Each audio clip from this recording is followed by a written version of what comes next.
Ladies and gentlemen, before we start today's video, I want to show you guys something that's important to this training session today. So I texted both Georgie and Moy at 10:49 a.m. and I said, see you guys at 12. Moises said no, I said yes, Moises said no, Georgie said ... And then check out this excuse that Moy had. He said, I just made breakfast and I'm eating. No way I'll be able to run around. It's not an excuse, I'm going to be too full. So the reason why Kitman Moy did not want to come out here today is because apparently he decided to eat and now he's too full to come out and run around when he knew that the session was today at noon. Georgie, your thoughts on this? Come on, step to the stage, please. Your thoughts? There is no excuse, Moy.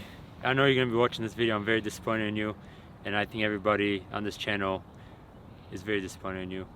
Unacceptable. Today's training session is going to be very minimal as far as equipment goes. We just got a few cones set up and all we have is some soccer balls, and that's pretty much it. The reason for that is because a lot of you guys are always asking for me to do training sessions with minimal equipment, and also because I forgot the key to the shed and so we couldn't get into the shed to get all the equipment out. That's what we're doing today. Going back to the basics.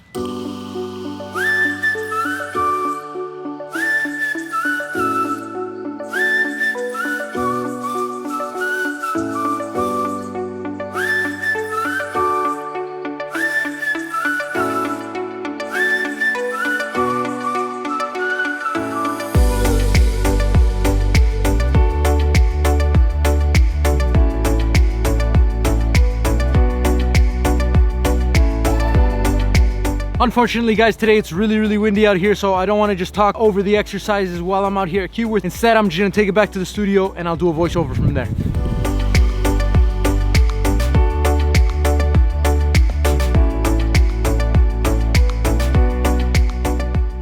When I got to the field today, I realized that I had forgotten the key to open the storage locker where we keep all the equipment.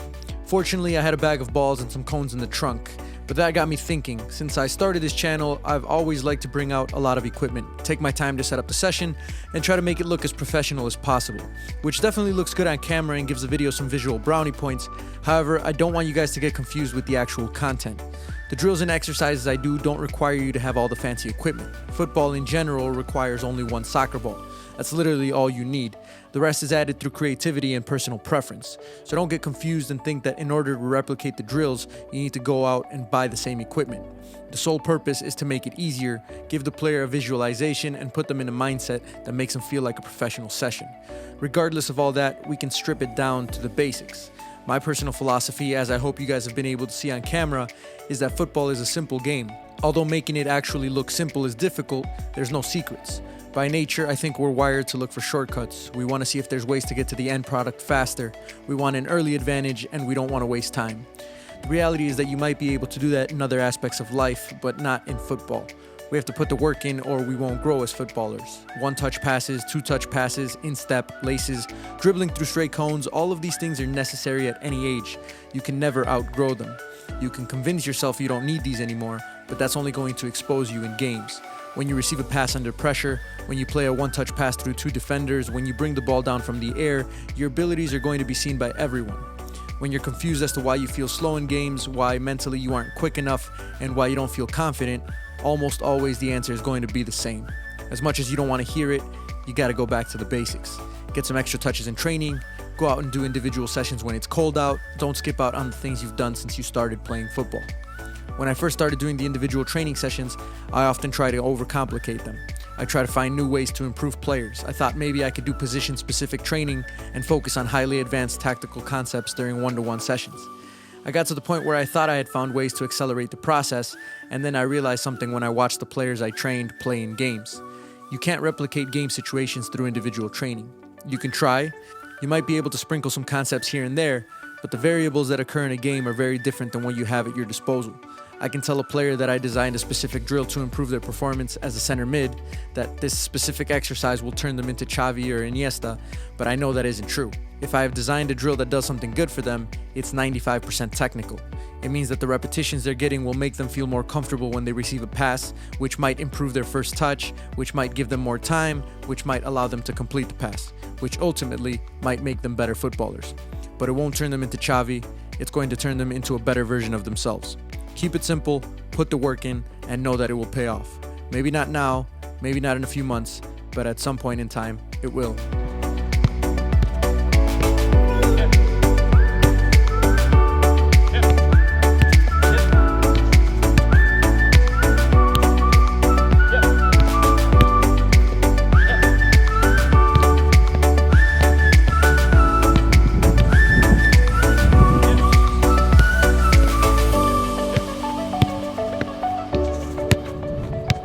have no idea what's going on, but this guy has been off his game the past 3 or 4 training sessions.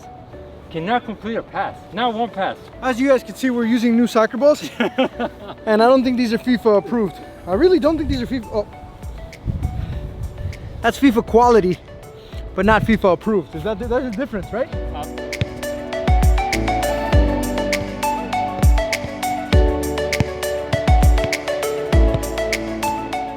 The next part that I feel is important to your development is to remember that football is fun, and although you might not enjoy all parts of it, enjoy it for what it is at its most basic level. One person and one ball, that's it. And that's also directly related to the individual sessions as well. You strip it down to the bare minimum, and that's the part you should love most of all, because if you don't enjoy this, you won't enjoy it when the rest of the elements are added. And it doesn't always have to be organized training. It can be as simple as juggling the ball the entire time. The training just gives you an organized plan to focus on your strengths, weaknesses, and learning new skills. But regardless if you do that or not, you won't reach your potential if you don't enjoy the simplicity of having the ball at your feet. I strongly believe that the journey is what you should focus on, and the destination is just a reaffirmation that you've enjoyed that journey.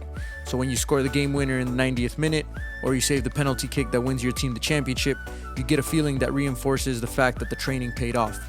And if you're the one that missed the penalty kick, you can only feel content if you know that you've controlled the things that you could control. You can be sad and angry, but if there's any feeling of regret, it's because you decided to make an excuse that one day to not train.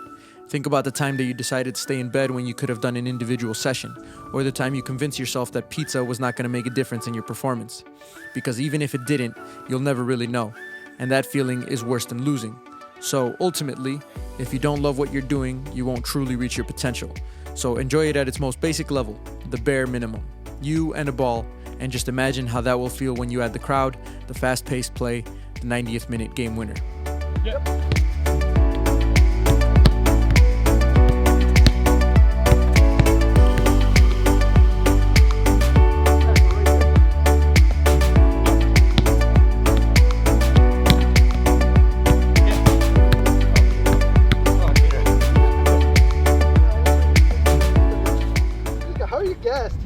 YouTube people, YouTube subscribers, come talk to your boy. Come talk to your boy. What is this?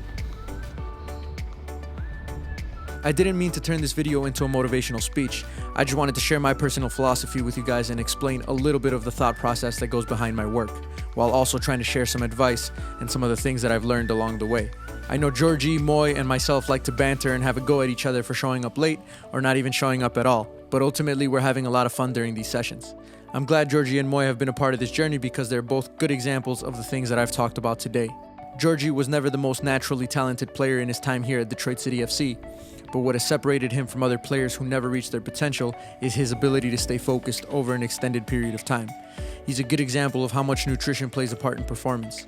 He eats the foods that are going to improve his game, and he never puts himself in a situation where he feels like what he put into his body affected him negatively. And although that sounds easy, it's much more difficult than almost any other part. He's also had multiple injuries and surgeries. Where most people would have decided to retire, Georgie used these setbacks as learning opportunities to improve his preparation. He doesn't skip out on his rehab and recovery, and he listens to his body very carefully. Moy might not be a professional footballer, but he loves the game just as much as we do. He works twice as much as anyone else at the club, so he's allowed to enjoy his time in the off-season. He can show up when he wants because he's big time and because we never have to question his work during the season. I have no doubt that he will be working as the head equipment manager for an MLS team or a national team one day. I'm also glad that you guys have supported both of them in these videos. I know they read all the comments, so it helps motivate them to continue doing what they're doing. Anyways, before we end the video, it's time to begin some fitness training. Preseason is coming, so it's time to start pushing Georgie. For the most part, for the entire preseason series up to this point, we've only been doing a lot of technical exercises, and we're still going to continue to push that. However, as the season starts getting closer, or the preseason starts getting closer, Georgie's going to want to start incorporating a lot more fitness. So today's fitness is going to be quite simple. He's just going to run from one side of the field to the other. He's got 20 seconds to make it there and then 40 seconds to make it back. So it's a minute total. Depending on how many runs you want to do, that's how many minutes it's going to take you. So Georgie's just going to do 5 runs. This is the first real fitness exercise that we've done besides the fitness test that we did in a recent video. But he's just going to do 5 runs, so it's going to take him 5 minutes to do. 20 seconds there, 40 seconds back, times 5. What I want you guys to remember is that don't get into the fitness too early, because that's something that you want to peak at the right time. If you try and get fit way too early and try to maintain that for 2-3 months before your actual season starts, all that's going to happen is you're going to burn out and you're going to overwork your body. So make sure that you build into it, start off with a lot of the technical exercises that we usually do, and find a schedule that's going to allow you to peak so that you're ready for preseason right at preseason. So we're gonna call it a day there, my friends. Good solid session for Georgie. Coach Javi is officially retired now that I'm gonna be coaching full time, and I really don't have the time for playing anymore. So Some call it laziness. some call it laziness, some call it going into retirement for the 5th time, probably the final time. But anyway, that's it for this session. I hope you guys enjoyed it. Make sure you guys subscribe to the channel if you haven't already. Hit the thumbs up if you like this video. And that's it for me. Until next time, and adios, muchachos.